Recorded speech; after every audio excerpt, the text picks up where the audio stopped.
So we come back to the house. We're staying at a house in Bearsville the whole time, which is a wild story too.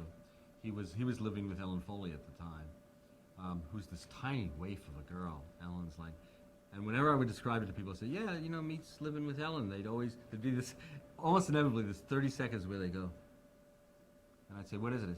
I'm just trying to picture it physically. How does that work? And I'm saying it really doesn't involve a crane or anything like that. The body is able to take a lot more than you think. And meanwhile, I'm thinking maybe a crane is involved. I don't know. But he was living with Ellen, and I was in the room across the hall from them. It was really a very sweet time living all together. And they also, Meat believed in ghosts, and he was convinced that the room was haunted by a ghost.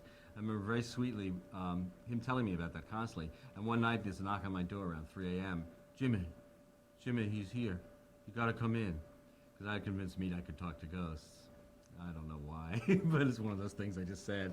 And so I came in the room, and he's there with Ellen in bed, and Ellen says, he's terrified. He says, the ghost is here. He's a bad ghost. You gotta do something. I said, okay, well, I'll just sit and talk to him. So I sat down like a nanny on the chair next to them in bed, and I talked to the ghost. And I said, oh, the ghost is not a bad ghost. Maybe it's a musician from the 50s.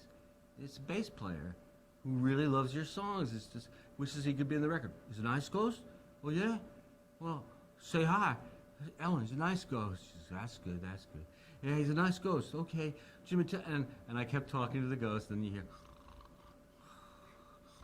you look over, and there's Meat asleep, and then I tiptoe out. It was a very sweet domestic scene in the middle of all this anarchy.